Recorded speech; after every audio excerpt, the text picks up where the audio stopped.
Good morning दोस्तों आज हम समझते हैं कि जो झूठ एक प्रकार से वायरस की तरह ही होता है क्योंकि झूठ कितनी जल्दी फैलता है वातावरण में कि जिसका हम कोई अंदाज़ नहीं लगा सकते। जैसे वायरस फैलता है कि जैसे हमने पिछले कोरोना वायरस में देखा कि उसकी स्पीड कितनी ज़्यादा थी। दोस्तों अब हम इनको समझते हैं कि सबसे पहले जो वायरस होता है वो क्या होता है। दोस्तों वायरस एक एक केमिकल्स होता है जो एक अपने डॉर्मेंट फॉर्म में होता है, एक डीएक्टिव फॉर्म में होता है, एक्टिव फॉर्म में होता है। और ये तभी सक्रिय होता है जब व्यक्ति कोई शरीर इसके संपर्क में आता है और उस शरीर के अंदर ये प्रवेश करता है और उसकी सेल्स के साथ ये अपने आप को स्ट्रक्चर डेवलप करता है और उसके अंदर पूरे शरीर के अंदर फैलने लगता है। और दोस्तों इसके परिणाम भी ये होते हैं कि हमारे अंदर हमारी हम बीमार हो जाते हैं और ऐसी स्थिति आती है कि कई बार मेडिसिन काम न करने के कारण हमारी मृत्यु भी हो जाती है, जो हमने कोरोना वायरस में देखा है। और दोस्तों अब ये जो वायरस जो होता है ये कहाँ कहाँ पाया जाता है। दोस्तों ये वायरस मतलब कहना चाहिए हमारे जंगलों में पाया जाता है, समुद्रों की इसमें पाया जाता है, बड़े बड़े पर्वतों में पाया जाता है, जो कहना चाहिए बर्फ़ के नीचे दबे हुए रहते हैं। तो ये कहीं भी इनका ये अक्री फार्म में रहते हैं, लेकिन जैसे ही कोई बॉडी इनके संपर्क में जाती है तो ये एक्टिव होने लगते हैं। तो दोस्तों यही कारण था कि कोरोना वायरस भी हमारे जंगलों से ही आया था। और आज इसका सबसे बड़ा जो डिसएडवांटेज है कि आज हमारी जो पर्यावरण की दृष्टि से यदि देखा जाए तो लोग जंगलों को काट रहे हैं, और जंगलों को काटने के कारण क्या हो रहा है कि वहाँ से वायरस आ रहे हैं और वो हमारी बॉडी को पकड़ते हैं। तो दोस्तों इन्हें पर्यावरण की क्षति पहुँचाना और वहाँ से वायरस लेके आना, तो ये भी एक हमारे लिए बहुत कहना चाहिए चिंता का विषय है कि पर्यावरण का जो लोग भोग कर रहे हैं उनके प्रति हमें कैसी सजगता और कितनी उनके प्रति हमारी जो कहना चाहिए समझ विकसित होना चाहिए। दोस्तों इसी प्रकार से हम समझते हैं कि जो हमारे अंदर एक ऐसा तत्व बैठा है जिसको हम झूठ मतलब होता है। झूठ क्या होता है दोस्तों? झूठ कुछ नहीं होता, यानी झूठ एक अहंकार होता है, मिथ्या होता है, एक ऐसा तत्व है जो हमें दिखाई देता है पर वो है ही नहीं। जब उसको ढूंढने जाओगे तो कहीं नहीं मिलता।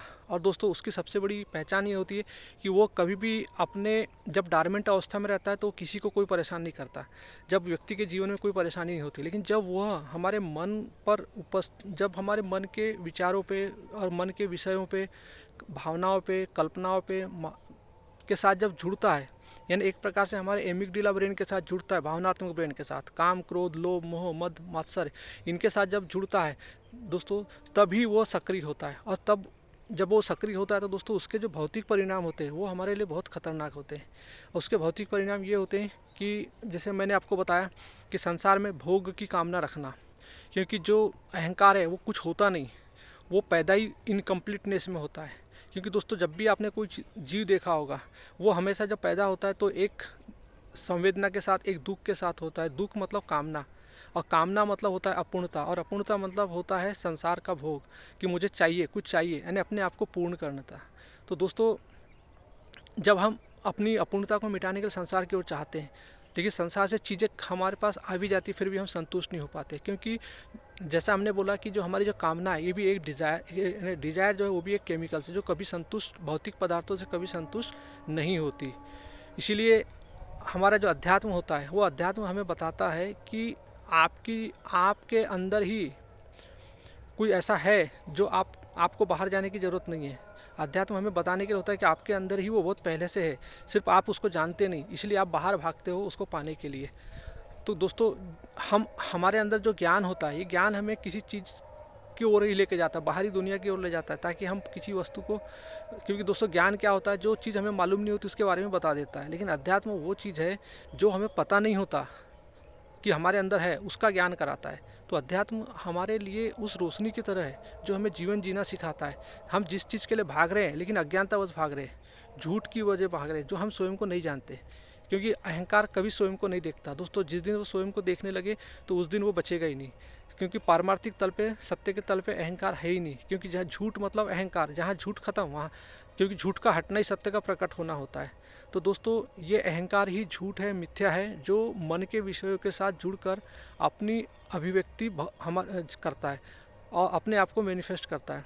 तो दोस्तों यदि हम इस अहंकार को समझना चाहते हैं तो इसके लिए सिर्फ हमारे पास जो भगवान श्री कृष्ण ने जो विधि दी है वो सिर्फ है हमारे पास एक ही विधि है जो इस अहंकार से मुक्ति पा सकते हैं हम, कि आत्मज्ञान।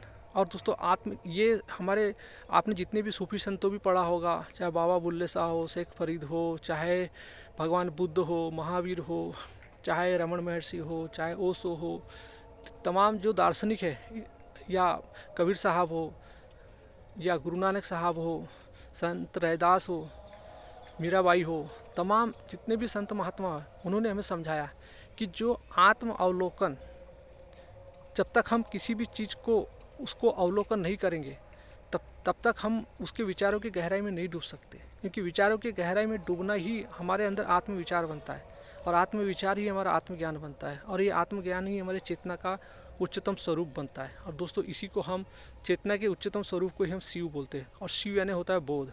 तो जब तक हमें आत्मज्ञान के द्वारा बोध प्राप्त होता है, और वो बोध ही इस अहंकार को विगलन करता है।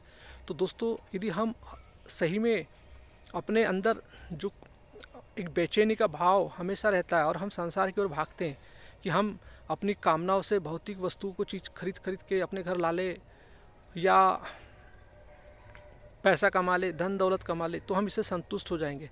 दोस्तों आप देखिए, आप समझिए कि आप इतने सालों से जो आपकी कामनाएं थी, वो कामनाएं आपकी कम हुई क्या और ज़्यादा 10 गुना बढ़ चुकी है। आज कंपैरिजन कर लीजिए 10 साल, 15 साल, 20 साल के और आज की तुलना में कामनाएं कभी कम नहीं होती, क्योंकि कामनाएं केमिकल्स होती है, और ये हमारा बॉडी पूरा केमिकल स्ट्रक्चर से बना हुआ है। सब इम्प्लांटेड इच्छाएं हमारे अंदर भरी हुई है, और ये हमेशा हमको भ्रमित करती है, क्योंकि हमारे अंदर जो ये मैं का सेंस है, यही एक झूठ है, मिथ्या है। तो दोस्तों इससे निजात पाने के लिए भगवान श्री कृष्ण हमें समझाते हैं, और हमारे संत महात्मा भी हमें समझाते हैं कि मन से मन को आलोकित करो।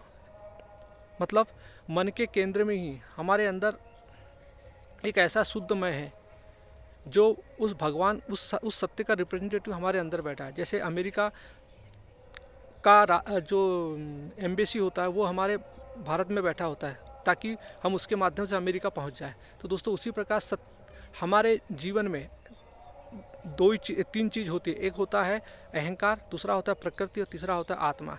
तो चूंकि आत्मा भी निर्विकल्प है, अतुल्य है, निर्विचार है, असंग है, वो कुछ नहीं बोलती, वो शांत स्वरूप है, उनको कभी किसी के हस्तक्षेप नहीं करती। दोस्तों उसी प्रकार जो जड़ है, प्रकृति वो जड़ है, वो भी कुछ नहीं करती।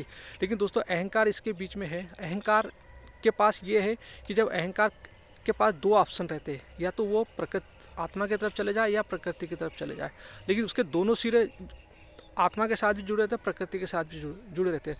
दोस्तों आप समझिए कि अहंकार का कितना चांस है कि उसके पास सत्य भी है, सत्य का रिप्रेजेंटेटिव भी है, और प्रकृति का भी रिप्रेजेंटेटिव है। तो उसके अंदर दोनों विद्यमान है, प्रकृति भी विद्यमान है और सत्य भी विद्यमान है। तो दोस्तों तो अहंकार के अंदर ही एक दो तत्व है। तो एक तत्व है, एक भाई ये जो बोलता है कि देख भाई, मैं तेरे अंदर हूँ, मैं तेरे को प्रकाश दे रहा हूँ, तू मेरे साथ आ जा और सत्य में विलीन हो जा, क्योंकि तू इधर भाग रहा है, जो प्रकृति की तरफ भाग रहा है, जो लालच है, लोभ है, ईर्ष्या है, घृणा है, यहाँ से कभी मुक्त नहीं होगा। ये प्रकृति हमेशा तुम्हें मतलब लोभ लालच में ही रखेगी, आपका एमिगडाला ब्रेन को ही एक्टिव करेगी। और यदि इधर आ जाएगा तो तू सत्य की तरफ आ जाएगा, और सत्य की तरफ आने पे ये हो जाएगा कि तुझे सत्य का प्रकाश मिलने लगेगा। और जैसे कबीर साहब बोलते, समझ देख मन मीत पियर व आशिक होकर सोना क्या रे, आशिक होकर सोना क्या रे। तो दोस्तों उसी प्रकार से एक मन दूसरे मन को समझा रहा है, यानी एक अहंकार दूसरे अहंकार को समझा रहा है कि तू इधर ही आ जा, सत्य की ओर आ जा।